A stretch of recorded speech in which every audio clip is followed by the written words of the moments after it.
E aqui nós vamos falar hoje da árvore de vidas, conhecida como árvore da vida, mas não é bem isso, né? O texto original fala árvore de vidas e da árvore do conhecimento do bem e do mal.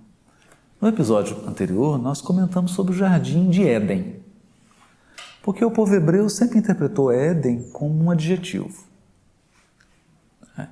Seguindo a raiz do hebraico, né? As consoantes que formam a palavra Éden são as mesmas que formam o adjetivo delícia, né? Delicioso. Então é um jardim de delícias, né?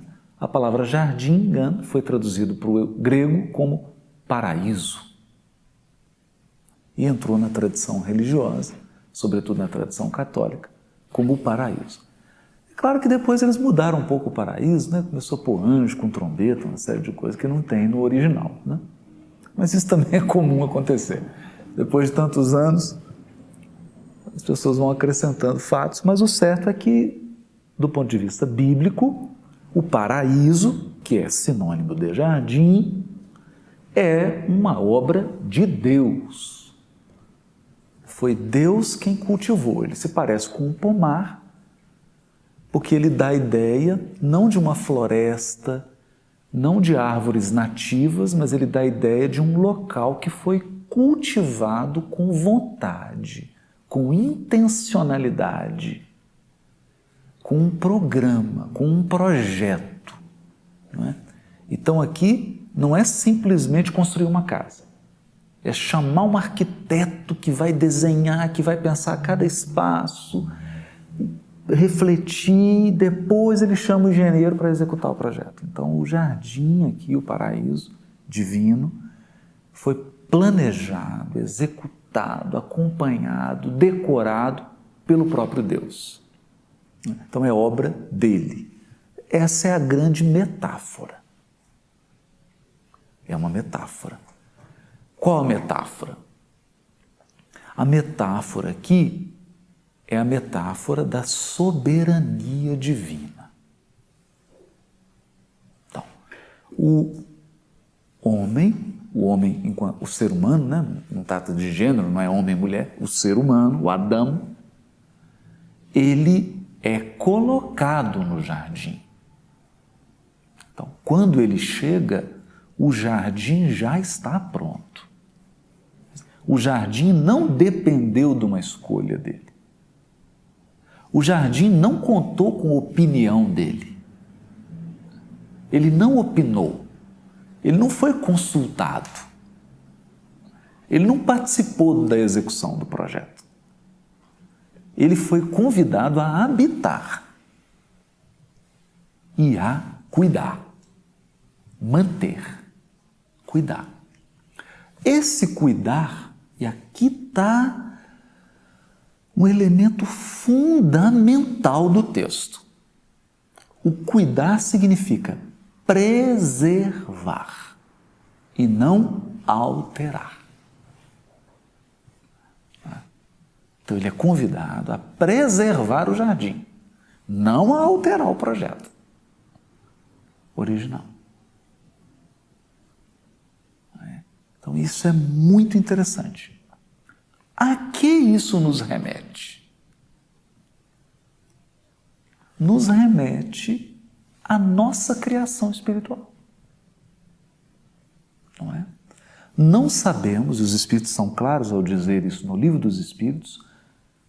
Você imagina que é o Espírito de verdade que está dizendo, hein? É só play. Ele diz assim: do momento da criação do Espírito, não sabemos. Eis aí o mistério. Então não sabe. Não adianta perguntar assim: quando que a Marina foi criada por Deus? Nós não sabemos. Não sabe. Nós não sabemos. Mas o certo é que bilionésimos de segundos depois dela ter sido criada, o universo já existia. Não é? E mais, também está no Livro dos Espíritos. Os Espíritos são criados simples e ignorantes. Simples e ignorantes. Vão começar uma jornada no mundo espiritual, que nós não sabemos quanto tempo dura, e quando chegam ao mundo material, chegam no mineral.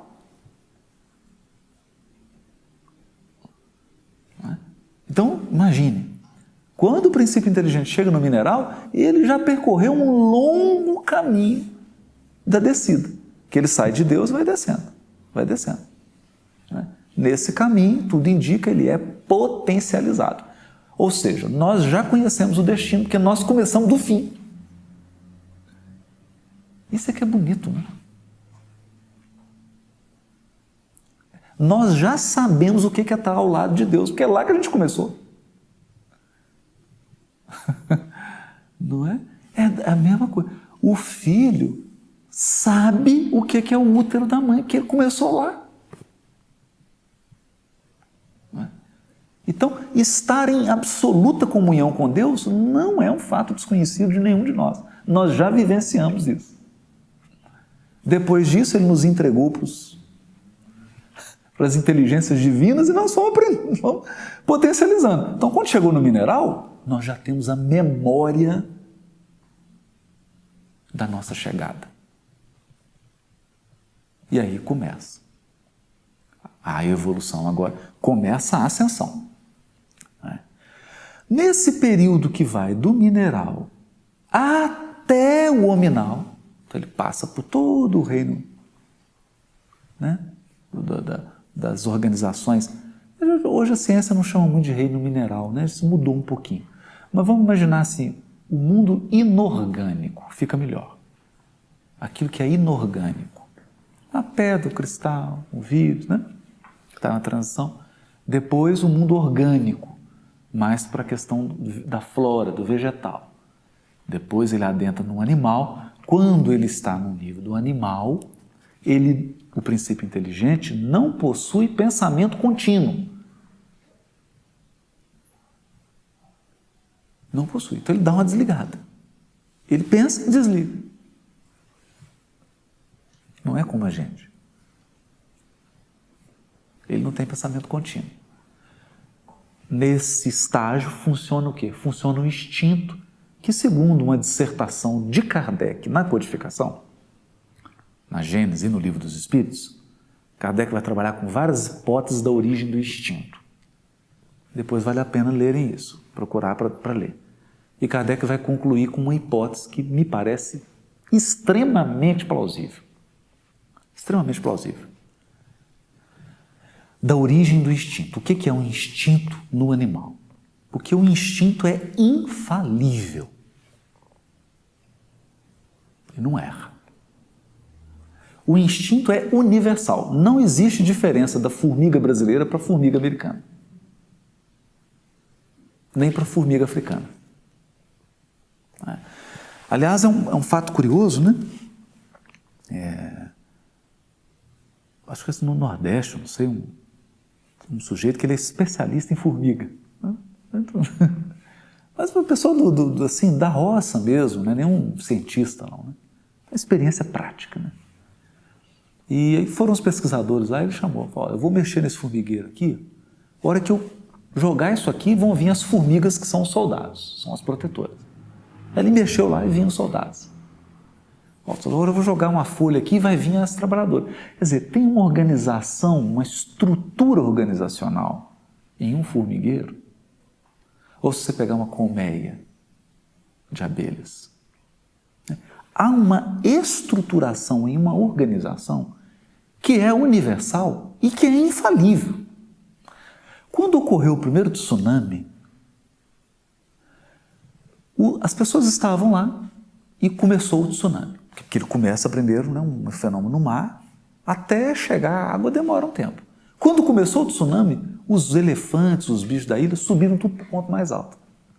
E ninguém entendeu porque que os animais estavam subindo.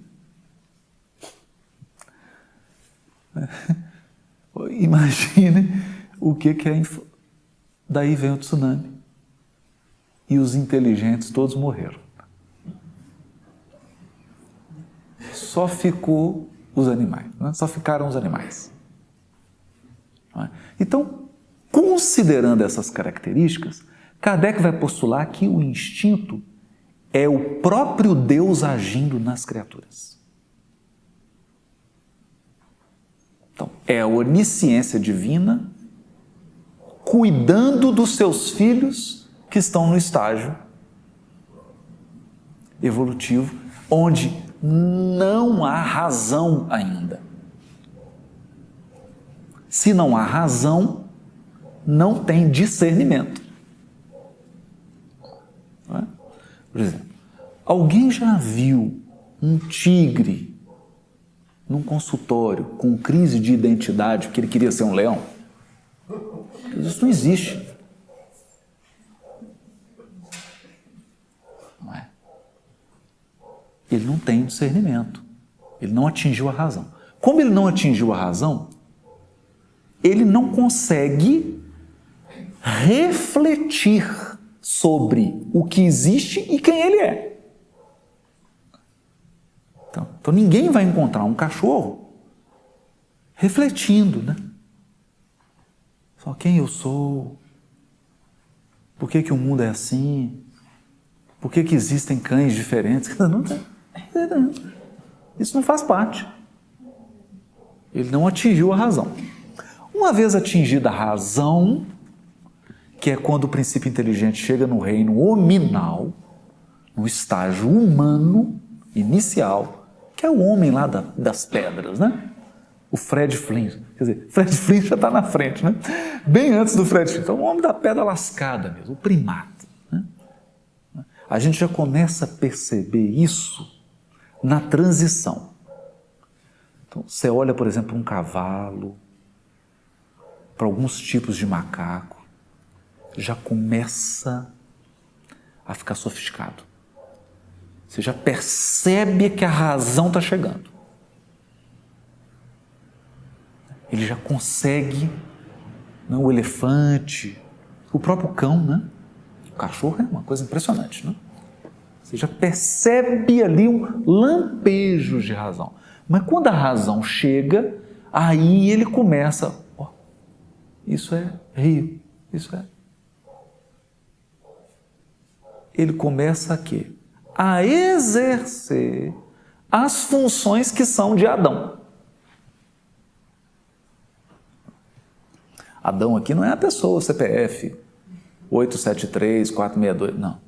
Adão aqui é o ser humano, o estágio humano. Qual é a função dada por Deus ao humano?